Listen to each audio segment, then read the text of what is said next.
ሰላም ጤና ይስጥልን ተመልካቾቻችን ከአንከር ሚዲያ ዝግጅት ክፍል ያክብሮ ሰላምታችንን እናቀርባለን። በአማራ ክልል ወቅታዊ ሁኔታ ላይ በማተኮር ሰብሰብ አድርገን ወደ እናንተ እናደርሳለን። ወደ ዘውትር ተሳታፊያችን ልለፍና መረጃዎቹን በቅደም ተከተል ያቀርብልናል። እስቲ አንተ በኩል ያሉትን መረጃዎች በዝርዝር አቅርብልን። አመሰግናለሁ መሳይ ስብራቱ ወደማይጠገንበት ደረጃ እንደደረሰ መንግስትም ያወቀ ይመስለኛል። ምክንያቱም በሰራዊት ብዛት ቢሆን የዛሬ 2 ዓመት በሙሉ 4 እና 5 እዞችን ወደ አማራ ክልል አስገብቶ ጥቃት በጀመረበት በሳምንታት ጊዜ ውስጥ ችግሩን አጠቃላይ ይፈታው ነበር። ስልጠና በአግባቡ ያልወሰደ የአእምሮ ስንቅ ያልያዘ ምክንያቱም በትክክል የማያውቅ ህፃናት ሰራዊትን ወደ ክልሉ አሰማርቶ በሄደበት ቦታ ሁሉ ሲቪልን ከመደብደብ ትምህርት ቤቶችን ከማውደም የእምነት ተቋማትን ምሽግ አድርጎ ራሱን ከመከላከል በዘለለ የጤና ጣቢያዎችን በትልልቅ መድፎች ታንኮች ዙ23ቶችና በተለያዩ የቡድን መሳሪያዎች ከማውደም በዘለለ በፋኖ ኃይሎች ላይ ያደረሰው ጉዳት የለም ከማለት በተጨማሪ የፋኖ ኃይሎችን የበለጠ ያፋፋቸው የጎለበቱ ኃይላቸው እየጨመረ በልባቸው የደነደነ የጠነከረ አካባቢያቸውን የማጥቃት ያለባቸውን አካባቢ በሰዓታቸውና በእቅዳቸው መሰረት እያጠቁ አሁን ደረስንበት ደረጃ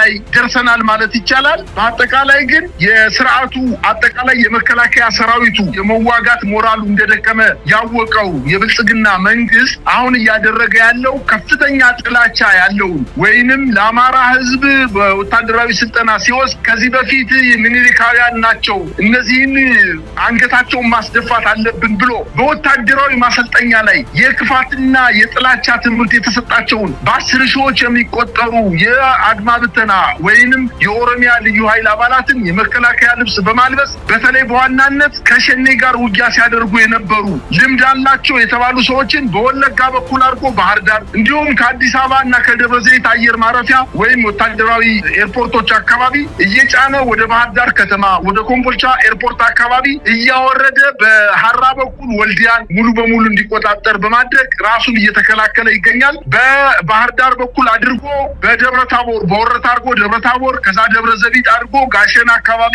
ከበባ የፈጸመውን የፋኖ ኃይሎችን ለመበተን ከፍተኛ እንቅስቃሴ አድርጎ የነበረው የኦሮሚያ ልዩ ኃይል ደብረ ዘቢጥ አካባቢ ሲደርስ በአፋድና በአፋባሃ የተቀናጀ ውጊያ ራሱ መከላከል አቅቶ ተበትኖ በርካታ ሰራዊቱ እንደተደመሰሰበትና በርካታ ወጣቶች እጅ እንደሰጡ ለፋኖ ኃይሎች እጅ እንደሰጡ በሚዲያ ተለቋል እና በአጠቃላይ በአማራ ክልል እየተደረገ ያለው ጦርነት ስብራቱን ሊጠግነው በማይችል ደረጃ ጀነራሎቹም አውቀዋል። አሁን አንዳንድ ጀነራሎች በተለይ በውጊያ መሃል ላይ የሚገኙ የእዝና የኮር አዛዦች ለመንግስት ጥያቄ እያቀረቡ ነው የሚገኙት። ይሄ ነገር በሰላም እስካልተፈታ ድረስ እኛ ከእንግዲህ በኋላ ከአቅማችን በላይ ሆኖብናል። የፋኖ ኃይሎች ጠፉ ስንላቸው እየበረቱ እየጨመሩ እየሄዱ ነው። እነዚህን ኃይሎች በሰላም ካልሆነ በስተቀር ፖለቲካ ውሳኔ ካልሆነ በስተቀር ከዚህ በላይ መከላከያ ዋጋ ከፍሎ ፈቅ የሚል አንዳችም ነገር ሊያመጣ ባለመቻሉ መንግስት መፍትሄ ይስጥበት በማለት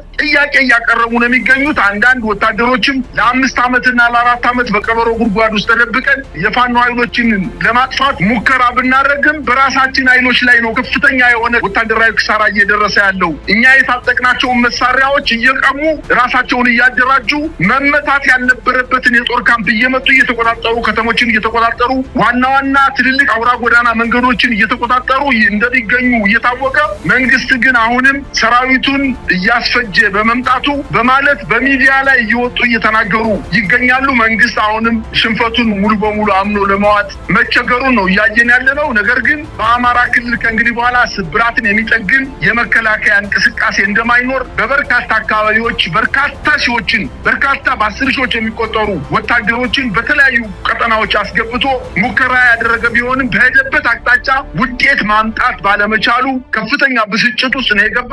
አሁንም በድሮም በጣም በበርካታ ቦታዎች ላይ አሰሳ ከማድረግ በተጨማሪ በሲቪሊያን ላይ ጉዳት እያደረሰ እንደሆነ የፋኖ ኃይሎችን ግን እንኳንስ መግደልና መምታት አይደለም ጭረት እንዳልደረሰባቸውና እነሱን ተጠንቅቀው ከተሞችን እያጠቁ አካባቢያቸውን እየጠበቁ እንደሚገኙ ነው ማወቅ የቻለው። ይባስ ብሎ እንዲያውም የፋኖ ኃይሎች በወሎ በሰሜን ሸዋ እንዲሁም በደቡብ ጎንደርና በማዕከላዊ ጎንደር አካባቢ የሚገኙ በቁጥጥር ስር ያደረጓቸውን ከተሞች ህዝባዊ ውይይት በማድረግ አካባቢው በሰላም እንዲተዳደር ዜጋው ወይንም አርሶ አደሩ እርሻውን በአግባቡ እንዲያርስ እና እንዲንከባከብ እና ሰላምና ደህንነት እንዲፈጠር ለማድረግ ምርጫ በማድረግ ሰው የወደደውና የፈቀደውን አስተዳዳሪ እንዲመርጥ በማድረግ አካባቢያቸውን በሰላም እያስተዳደሩ እንደሚገኙና በዚህም የአካባቢ ማህበረሰብ መከላከያው ተሸንፎ በመውጣቱ ደስተኛ መሆናቸውን የፋኖ ኃይሎች መቆጣጠር መቻላቸው ከብዙ ስቃይ የተገላገሉ መሆናቸውን በበርካታ ሚዲያዎች እየተናገሩ እንደሚገኙና በዚህም ብስጭት ውስጥ የገባው ስርዓት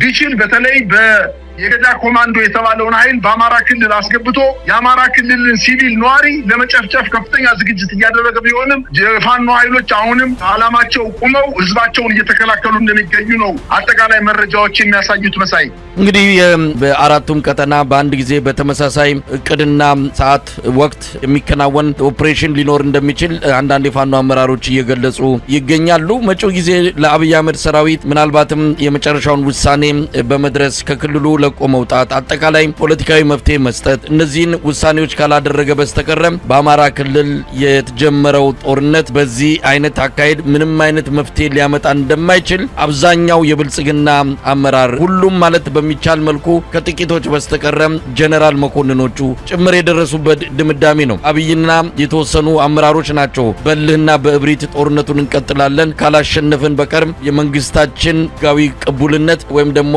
በማዕከላዊ መንግስት ላይ የሚኖረን ቀጣይ ጊዜ ጠንካራ አይሆንም በሚል በከፍተኛ ብስጭትና እልህ ውስጥ ጦርነቱን ለመቀጠል የወሰኑት። እንግዲህ መጨረሻውን አብረን የምናየው ይሆናል። ሰሞኑን በየቪዲዮ ላይ ወታደሩም ከኦሮሚያ ልዩ ኃይል ሳይቀር እየወጡ ጦርነቱን እንዲቆም የሚጠይቁ በለቅሶ በእንባ ታጅበው ይሄ ጦርነት አላስፈላጊ እንደሆነ የሚገልጹ የሰራዊቱ ቁጥር አባላት እየጨመሩ መጥተዋል። እጃቸውን የሚሰጡትን በዋናነት በዚህ ጦርነት ምክንያት በሌለው ሁኔታ ህይወታችንን አናጣም ብለው ጦርነቱ እንዲቆም በመጠየቅ ነው። እንግዲህ ከአብይ አህመድ ሰራዊት እያመለጡ ወደ ተለያዩ አካባቢዎች እየሸሹና እጃቸውን እየሰጡ የሚገኙት። መሳይ እንደው ያልተረጋገጠ መረጃ ቢሆንም በአማራ ክልል የተሰራጨው በዋናነት ቁልፍ በሚባሉ ወታደራዊ አቅጣጫዎች ላይ ስርጭት ያደረገው የኦሮሚያ ልዩ ኃይል ተሰብኮ በደንብ አድርጎ የአማራ ክልልን ህዝብ አንገት ለማስደፋት እንቅስቃሴ ለማድረግ ነው የመጣው። ነገር ግን እያየነው ነው። በደብረ ዘቢጥና በጨው አካባቢ የተመታው የኦሮሚያ ልዩ ኃይል በሚዲያ ላይ ወጥቶ